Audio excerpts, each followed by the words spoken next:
I have a friend who's about to get out of prison after 15 years. I've become fascinated with this sort of idea. Like, what would I do if I was put into this position where I have no plan, I have nothing, them doors shut, the gates shut, and now you're just standing there? Like, what is step one? Do you begin walking down the road? Do you maybe have, a few bucks you got arrested with? What exactly is your even first move to rebuild? You go and try to get a job, but what are you going to do till that first paycheck? Do you go to Goodwill? Do you go to a place and try to get donations? Maybe that's step one. Maybe a food bank.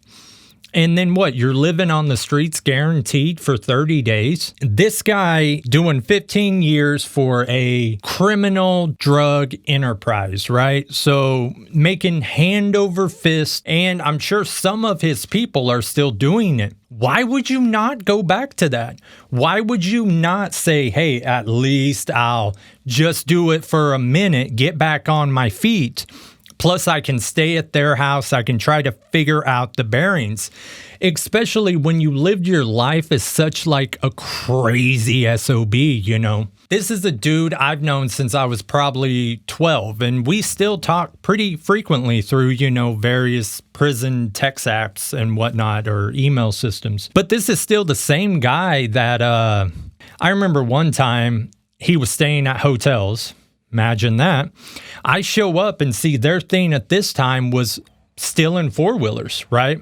So I had lived in a place in the middle of Joplin, and the place I was at had a garage. So they would often store those four-wheelers. And I remember they'd come and get them in the middle of the day. And it was like no shame, not even waiting until night. It's illegal to drive one of those on the roads. And I'm in the middle of town, right off one of the busiest roads, 15th Street. So they would just come grab a four-wheeler, take off towards 15th. This was during that period. So I show up at the hotel, and there's a little area out back that is like where the trash goes, right? And it's fenced, so you don't have to look at it. Well, he walks me back there. He opens up the fence, and he's got a four-wheeler there. And he's like, hey, let's go for a ride real quick. And okay, I guess.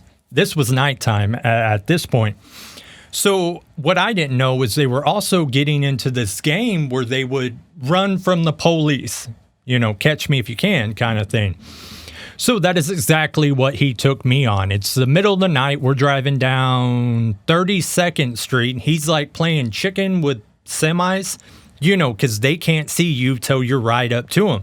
Sure enough, police get called. So we take off towards what used to be John Q. Hammond's.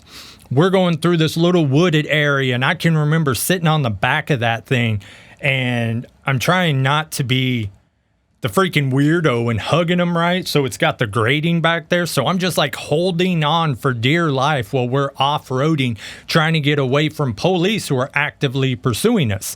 So I'm just sitting on the back, just... Eventually we lose them, go back to the hotel. But this was just like a daily occurrence for this dude. Like, he was super fun to be around until there came a point where he wasn't. But really, that wasn't even anything to do with him. That was due to just the assholes he surrounded himself with, right? They were careless, they were violent, they were dumb. Like, it was not think or process anything. It was need drug, do this, get drug, maybe jail, but maybe drug. It was those kind of fucking Neanderthals. So I did have to distance myself, but it was just endless things like this, like dating all the way back to high school. I can remember when he first went to the pen, I think I was like 15 or 16. I'm sitting in the lunchroom, and this kid, this jock kid who didn't like me anyways, we were having some sort of we had an argument in class or something. So he comes up to my lunch table, he puts his hands down, trying to assert his dominance, and he's like, I'm glad your friend went to the prison. I'm glad you won't see him for years, fuck him and fuck you. At this point in time, I was like an assistant manager or something for this taco shack in Joplin. So I had their deposit key. And it was this long, like medieval, sharp raptor talon sort of thing. So I just kind of blacked out there in the middle of the lunchroom. I went over to his table where he was sitting down at. I slammed his head down and just, I had that key in between my fingers. And I just wind up cutting this dude just to shreds. Like, I get arrested in the middle of the lunchroom. What was crazy about that, too, they tried doing like a scared straight thing on me. So they waited until in between classes to escort me out when the halls were full of children. So they had me handcuffs, being let out. I always remember at this point, like this dude I knew, he went up to me and he's like, "Hey, Travis," knowing I'm actively handcuffed, Now, charges on that winded up getting dropped because his parents were like, "Hey, our kid's a shitbag. We don't want this kid to be prosecuted." I guess that was more of a crazy thing I was doing, which sort of leads how I was sort of part of that for a long period of time, Or like there was this time, once again, hotels. It was always hotels. I never understood that because there's one way in, one way out of the actual room, right? So police come and your day-to-day life is actively avoiding police. Why be in a place where you're surveyed? Like, it's not that many hotels in my town. You could just put up some posters or notify them. So I go there and he's like, "Hey, will you help me move my stuff? We're moving like 3 rooms down." The room we were moving to was right on the edge of the floor where the stairs were right here. So I got like box in my hand of who knows what. And we're walking over to that room, and as we do that, we see police. 2 of them are walking up the stairs. So my buddy didn't even miss a beat. He just churns, starts walking down the stairs with his stuff, and I'm like, okay, I'm going to do that too.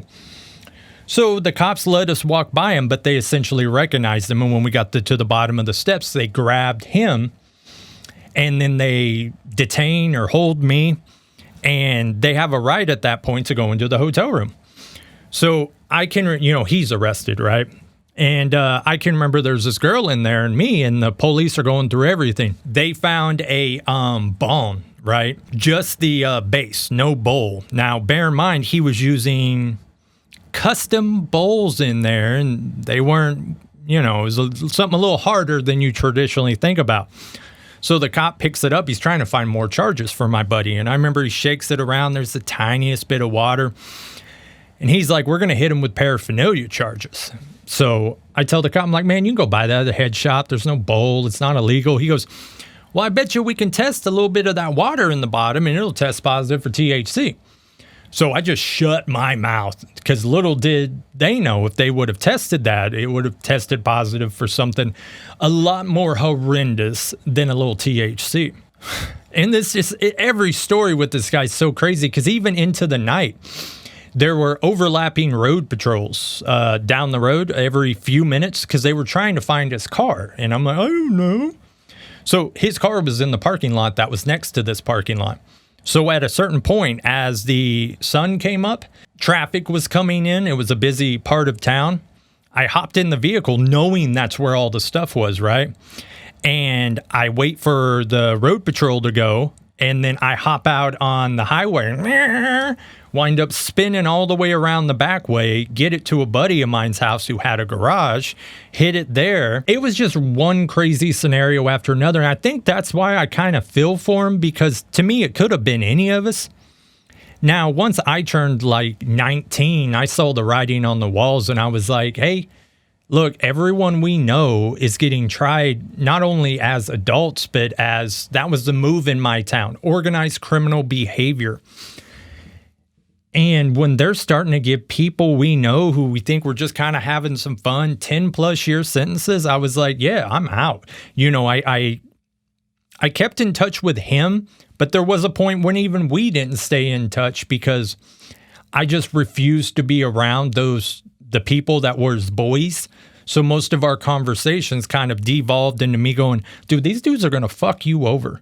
You know what I mean? As soon as, he would constantly be like, "Man, I woke up and all my stuff was gone. Who could have done it?" The same ass bags you consider to be your friends, a lot of the same person, especially this girl that he was dating at the time, winded up rolling on him. And from what I heard, her name is involved in a lot of cases around that time where she gave people up. I remember hearing she was going to get like 10 years or something. And then like a month later, I see the bitch at Walmart. And I tried to avoid her. And she wound up catching up with me. But yeah, it was just a mess. So I feel bad because I feel that it could have been any of us. And I keep going back to what would I do? I have no safety net. I have nothing. All I know is prison life. They push you out the door. And then it's like, what is step one? What do you do after 15 years inside? All I can think is you walk down the road and try to find some place to sleep that night.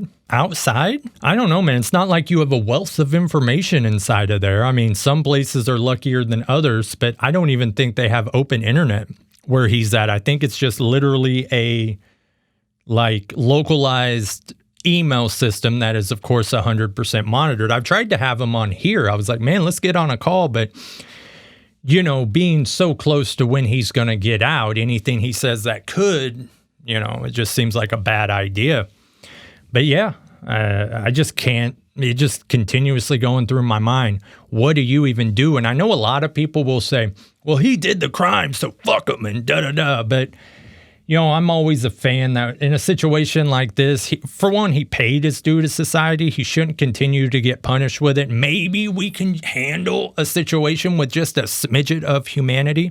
Maybe not. We'll see how it goes. I do wish the best for him and anyone else in that situation.